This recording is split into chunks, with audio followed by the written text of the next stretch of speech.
നീ പോടാ പ്രകൃതി വിരുദ്ധ. എല്ലാ കുടിച്ചും കൂടി വരുവാന്നല്ലോ.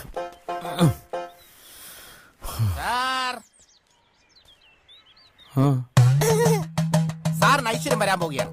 സാറിന്റെ തലയിൽ ഇപ്പോൾ ശുക്രനാണ്. എവിടത്തുകാരനാടാ നീ? ഭൂതം ഭാവി പറയും സാർ. അപ്പൊ പിന്നെ വർത്തമാനം ഞാൻ പറയും. എല്ലാരും പോലെ ഇരുകാലികളെ കൊണ്ടല്ല, നാൽക്കാലിയെ കൊണ്ടാണ് സാറിന് ഐശ്വര്യം. അത് വന്ന് കയറിയ പിന്നെയാ. വിശ്വാസം വരുന്നില്ലേ? വിശ്വാസം വരുന്നില്ലെങ്കിൽ രണ്ട് പൂക്കൾ മനസ്സിൽ വിചാരിക്കൂ. അത് ഏത് നിറമാണെന്നും ഏത് പൂവാണെന്നും കൃത്യമായി ഞാൻ പറയും സാർ. ഒരു പൂ വിചാരിക്കൂ സാർ. ഒന്ന് പോടാ പോയൊന്ന്. ഷാജിട്ടാ ഒന്ന് വിചാരിക്കേ, പുള്ളിയുടെ ആഗ്രഹം നോക്കല്ല. ഞാൻ വിചാരിച്ചു. രക്ഷപ്പെട്ടു. സാർ വിചാരിച്ചത് നമ്മുടെ നാടിന്റെ ഐശ്വര്യത്തിന് ചിഹ്നമായ താമരയും പ്രണയത്തിന്റെയും സ്നേഹത്തിന്റെയും സാഫല്യമായ റോസാപ്പൂവല്ലേ? അല്ല. അല്ലേ? പിന്നെ ഏത് പൂവാണ് സാർ വിചാരിച്ചത്? യെസ്.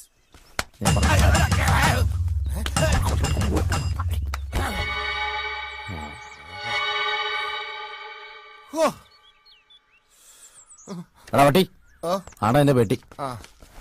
കിട്ടി. ഓ, കേരളത്തിൽ ഇത്രയും പൂക്കളുണ്ടായിരുന്നു. ഇതൊക്കെ ഏത് കാട്ടിലാണാവോ? ഇനി പൂവാൻ പിടിക്കാം.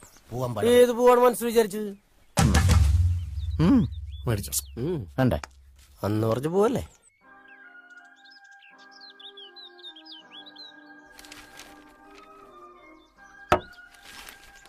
തിന്നാ ബോണ്ട. ചേട്ടാ, ഞങ്ങളിവിടെ ബോംബെ ചെന്ന് കഴിഞ്ഞാൽ ബോംബെയിൽ ബോണ്ട ഉണ്ടാവോ? എനിക്കാണെങ്കിൽ ബോണ്ട ഹിന്ദി പറയണ എന്താണെന്ന് അറിയാൻ മേല. സത്യം കിട്ടും. എന്നാലും നമ്മുടെ അബുവിനെ ആരടാ പോയി കൊണ്ടുപോയത്? ആരായാലും ആള് മാറിപ്പോയതാ, അതുറപ്പാ.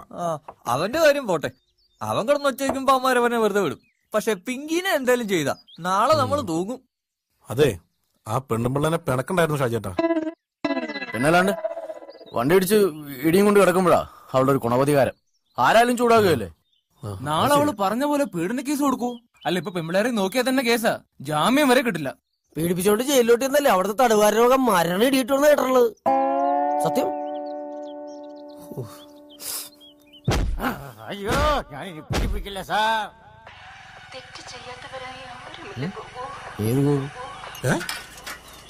അത് റോഹിത് വാട്സാപ്പിൽ തുണ്ടായിക്കുന്ന ഹരിതാ നായരുടെ ആയിരിക്കും 8ാമത്തെ ക്ലിപ്പ്. ആണോടാ? എന്നിട്ട് കൊറേ നാളായി ഒരെണ്ണം കണ്ടിട്ട്. അവളുടെ കണ്ട പോലീസ് പൊക്കൂട്ടാ ഷാജേട്ടാ. അതെന്നാ പരിപാടിയുടെ പോയി? വെടിമരുന്ന് നിറച്ചവർക്കും തീ കൊളുത്തിയവർക്കും ഒന്നും അല്ലയോ? ഒച്ചകേട്ടവർക്കാണോ കേസ്?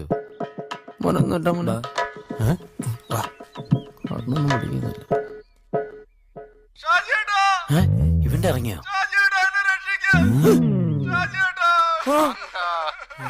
അപ്പോ അവൻ കേക്കൂലേട്ടാ.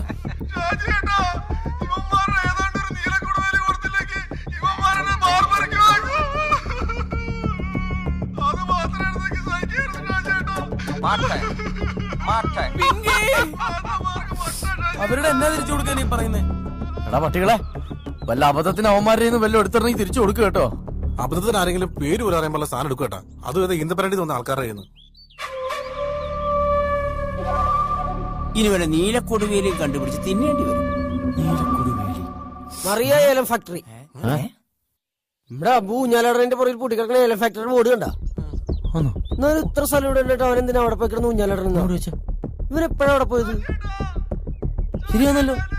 ഇവന്റെ ബോധടക്കി പോകുന്നുണ്ടെങ്കിലും കണ്ണിന് കാഴ്ച കൂടുന്നുണ്ട് കേട്ടോ. എനിക്കും വേണോടാ നീലക്കൊടുവേലി. നോക്കി നിൽക്കാതെ വാടാ നമുക്ക്.